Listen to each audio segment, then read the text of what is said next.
Welcome to today's Special Explainer. Look, we're tackling something today that honestly feels like a massive roadblock for so many learners. Whether you're prepping for competitive exams like the MTS or CHSL, or you just want that smooth, everyday fluency, mastering English grammar is absolutely essential.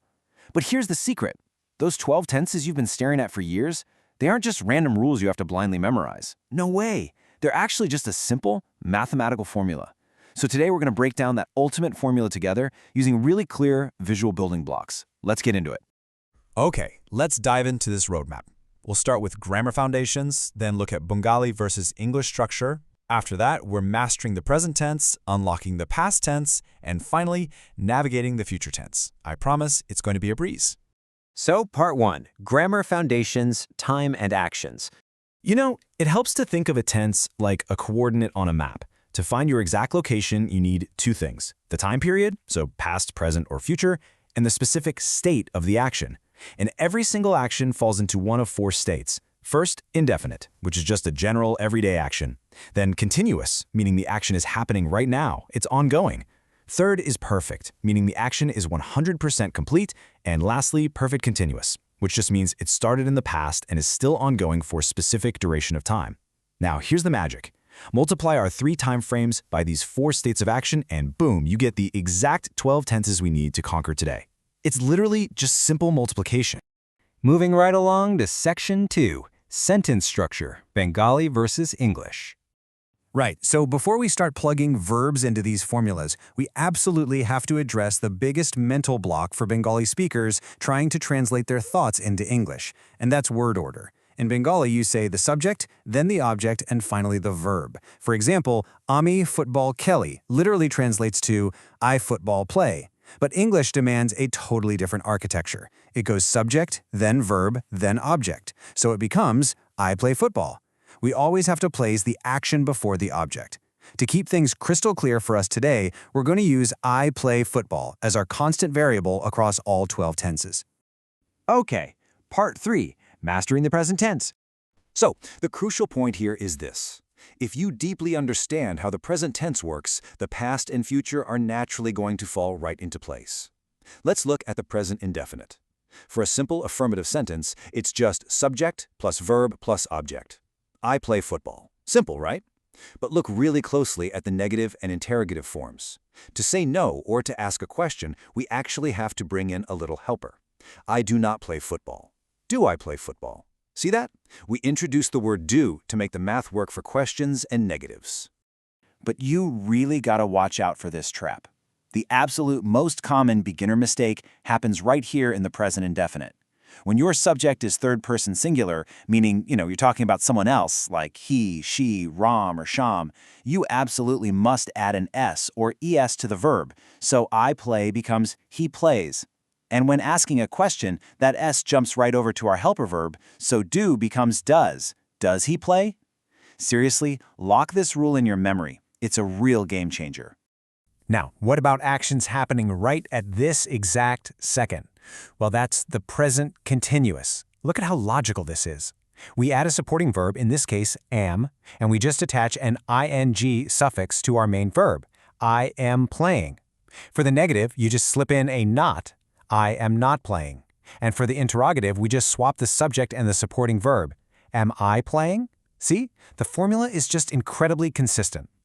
Okay, so what if the action literally just finished? That is the present perfect. This formula requires the helper verb have or has combined with the third form or past participle of our verb. So play becomes played. I have played. If you haven't done it, I have not played. Asking a question, have I played? Again, the underlying structure remains perfectly intact. Let's move to and see how this builds into our final present state, the present perfect continuous. This is for an action that started in the past and is still running right now. The steps are beautifully simple. Step 1, subject, I. Step 2, the phrase, have been. Step 3, your verb with ing, playing. And finally, Step 4, a time reference. Put the whole shebang together and you get, I have been playing since morning. 4 clear steps to construct a complex thought perfectly. All right, Section 4, Unlocking the Past Tense. Now that our present baseline is super solid, watch how swiftly the exact same structural patterns just shift backward in time. Starting with the past indefinite, we just use the second form of the verb for affirmatives. I played. But hey, remember do from the present tense? Here, it universally transforms into did, so it becomes I did not play and did I play. And because did already signals the past, notice how the main verb play just reverts right back to its base form. Moving to the past continuous, it's honestly almost a carbon copy of the present continuous. We merely swap out our present supporting verbs like am or is for their past equivalents was or were. The ing stays exactly the same. I was playing. I was not playing. Was I playing? It's just a quick, easy substitution in our equation. Now, what's really interesting about this next part, the past perfect, is just how elegant and consistent it is. Remember the have and has from the present tense? Well, here, they universally change to had regardless of the subject. It applies everywhere.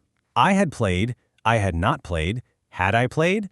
It perfectly describes an action fully completed deep in the past, usually before another past action even occurred. And for the past perfect continuous, it's an exact mirror of what we saw in the present. We're just substituting have been with had been to lock that duration entirely in the past. I had been playing since morning. It vividly paints a picture of an ongoing action that was happening leading right up to a specific moment in the past. Finally, Section 5, Navigating the Future Tense. So we've conquered the present and the past. Now let's take our constant variable and project it forward using those exact same mathematical patterns. To signal a future intention in the future indefinite, we introduce these mandatory markers, shall or will. Instantly, the sentence jumps to tomorrow, I will play. For the negative, you just insert not right after the marker, I will not play. And for a question, just toss that marker to the front, will I play? If an action will be continuously happening later on, we use the future continuous. Now notice the mandatory addition of the word be right before our ing verb. This is exactly what keeps the future action flowing. I will be playing. I will not be playing. Will I be playing? As you can see, the structure is absolutely rock solid. But what if you want to talk about a goal you're going to accomplish by a certain deadline? Well, that is the future perfect. This describes an action that will be fully complete by a certain point ahead of us. We combine will have with the third form of the verb. I will have played. I will not have played. Will I have played? Think of it like you're looking back on an action from a point even further in the future. And finally, to complete our matrix of 12, we have the future perfect continuous. This describes an ongoing duration that will happen in the future. Step 1, subject. Step 2, the complex marker will have been. Step 3, verb with ing. Step 4, time reference. I will have been playing. Just like that, you have successfully mapped out all 12 tenses. And there you have it. English grammar isn't magic. It's literally just a formula waiting to be applied. So now it's your turn. Can you write your own original sentence using the present perfect continuous tense? Drop it in the comments below. I really want to see those formulas in action. But remember, a formula is only as good as the variables you plug into it. Actually, scratch that. It makes you wonder, what happens when irregular verbs break all the rules we just learned? Well, we'll tackle those rule breakers next time. Keep practicing, and I'll see you in the next explainer.